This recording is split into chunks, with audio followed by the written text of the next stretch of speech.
Hello, I'm Scott Bulky here with the Gladiator, Andrew Valdina, ahead of his upcoming fight against Kam Arnold. How are you doing today? I'm doing good, brother. How you doing? I'm doing good. And how are you feeling ahead of this fight? I feel good. I feel healthy, confident, focused, driven. It's a big opportunity for me to keep climbing the ladder as I've been doing, man, and I'm really looking forward to this one. Exactly. And this fight has been rescheduled. It was meant to happen in January. It's now been moved to the end of February. How has that kind of changed your plans? It gives you an extra month to train, but how does that affect your preparation? It's not the first time there's been some type of like quote unquote like setback like that to change dates for fights and stuff. Actually, the last fight that I had before this one was against this tough fighter, Joe Pinifiel, and we were supposed to fight back in January last year. But then I had an injury that made me have to Yeah. reschedule all the way till May. And I still fought Joe, and I ended up getting the dub. So I always look at these like date changes as just more opportunities to prepare myself. I get a longer camp. I get to strategize more and visualize a little bit longer as well. So it's just more time for me to become a better fighter. And in that last fight, you were able to clinch the bantamweight title. How was that feeling? I mean, that was the best feeling in the world, man. That was like that was that was the best day of my life right there for sure. But it seems like that keeps changing with every single fight too at the same time, Yeah. man. Like I put my life into this to the sport. So to reap the benefit, of hard work through camp and finally get my hand raised, especially against these tough competitors I'm putting myself up against, it's always I'm always chasing these great feelings, man. And February 21st, that for sure is gonna surpass it for that last one. And this is at I think it's catch weight of 130. Is Yes, sir. that just to try to check how you're doing to go down to a flyweight potentially? Or is this just a one-off, you'll go back to bantamweight after this? No, exactly like you said. Our plans at first were to go down to 125, 100%.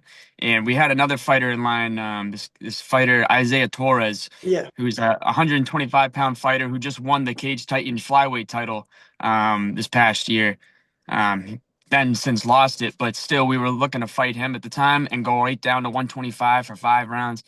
So, like you said, we're trying to just like trickle our way down, meet it halfway at 130. I make 135 with ease. So I believe 130 is going to be just kind of like a walk in the park, to be honest, as long as I follow my nutrition plan and everything. And yeah, I think it's a good way to ease our way down.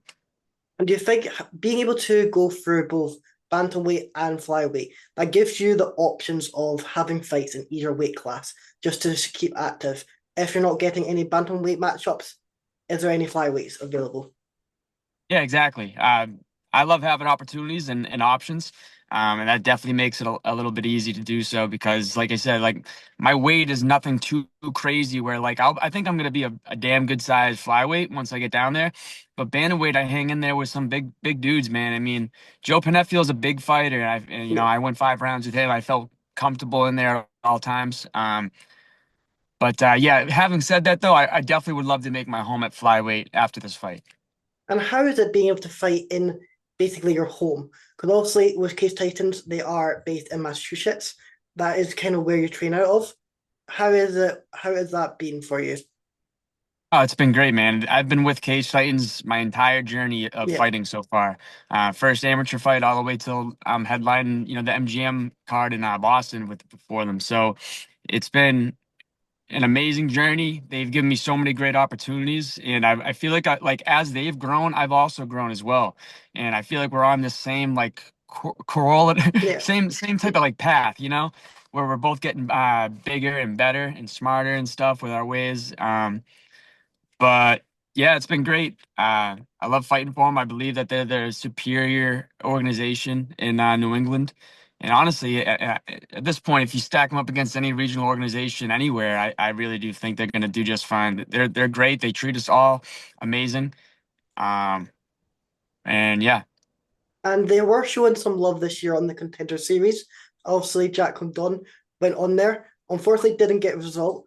But how good is it being able to know that your organization is being recognized and you can see that step across to that next level? Yeah, that is cool. It is cool. Jack's a great fighter, man. That's just the way things go sometimes, right? With contender Yeah. series and going putting yourself in fire against tough competitors like he did. But it is awesome for us fighters to see that there are plenty of fighters that are getting picked from Cage Titans all the way to contender series. He's not the first, and he definitely won't be the Oh, last yeah. either. Um, so that definitely just makes things look a lot more like just so attainable. Like it's right there. I just got to do my job, and good things will come. You know. And you're right there. You win against Kam. You are going to be 8-0. What is the plan for this year? Because obviously 8-0, good record, potentially short notice call up, potentially a contender series. But what's your plan for this year? Yeah, I mean, I've always done this my whole career where like I don't look too far Yeah. ahead. Just because you know how anything can go, man. Like Cam got injured, now this fight got rescheduled. So many little things can make kind of like big moments take a little bit longer or right away. So I'm really just focused on Cam Arnold right now. Like you said, a win against a tough competitor like Cam, with the record that he has, and I think you know, with the finish that I'm going to have over him is really going to look spectacular to higher promotions. Um, I'm looking for contender series shot 100%. I believe I'm ready, and I'm ready to prove to everybody on February 21st that I am ready. The world just got to see like how capable I am, man, and I love being able to express myself like I do. I'm guessing you'd be looking for a UFC flyweight matchup instead of bantamweight. Is that correct? For sure. Yep. Yeah. And how do you make of that division? Because it just seems so open right now. You've got a new champion just arrived, Joshua Van. You've got Tierra, you've got Moreno, Royale, you've got Cape, who's apparently next for the title. How did you make of that division? I mean, it's only getting more evolved and more stacked. Um, It's crazy to see the weight classes always they keep changing through the years where Yeah, like one weight class looks like it's the top tier. Holy shit. Like there's so many stacked guys in that division, right? But now in the flyweight was kind of looked down a little bit where there was only like a couple of really highlight guys in that division, but it seems pretty full right now. And the sport's getting evolved, the fighters are evolving, man, so it's only going to get better. I'm looking forward to the challenge once I get there. and how has being able to fight out of the New England cartel? How has that been? Also, you do have fighters like Rob Font, Calvin Cater, being able to like pick their brains in there. Yeah, New England Cartel, they've always done a good job with their fighters, with their practice and stuff like that. To be honest, I haven't really been practicing up there in about I'd say half a year or so. All of my training has now been at Hook and Roll in New Bedford. That's my home gym now, and also a lot of work at Lowe's and MMA, which I'm actually in the parking lot of right now. I get a lot of my strength and conditioning done here when the mat's open. They have a good weightlifting facility with some cardio machines, and I get a lot of jiu-jitsu work in here.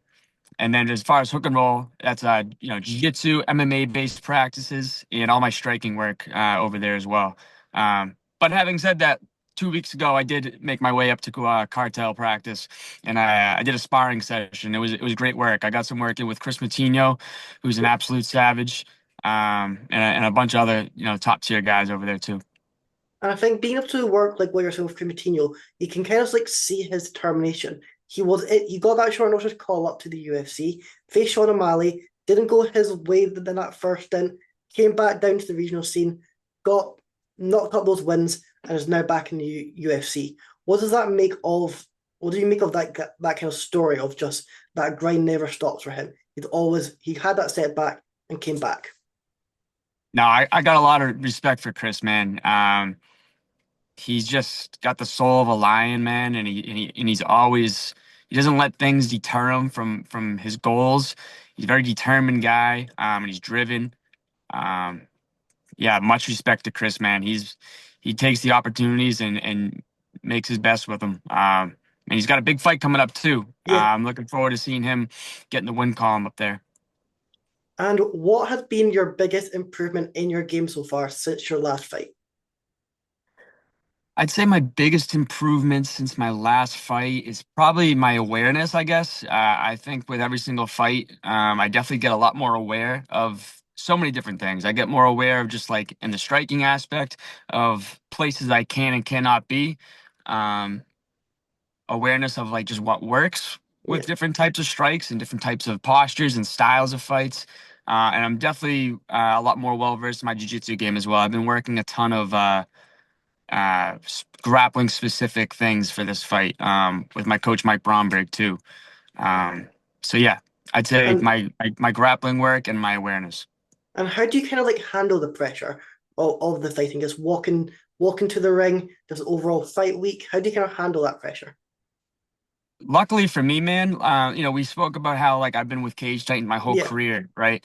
And how we've both grown, through the years. And I think through the years, man, with Cage Titans, I'm so lucky where they've given me slightly bigger opportunities every single time I get in there as well.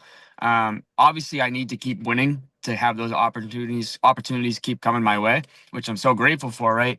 Um, but I just think it feels natural and organic every step I'm taking right now. I was co-main event 2 fights ago for the first time ever on one of the biggest cards of the year. And then last fight, that was my first main event slot that I've ever had, and I won my first title. Now I'm doing my first main event for another venue in MGM Boston, which is almost double the size, over double the size of the venue I usually fight in. So like if I look at it all in a big grand scheme of things, I'm sure people could get a little nervous and stuff like that, but I appreciate this pressure.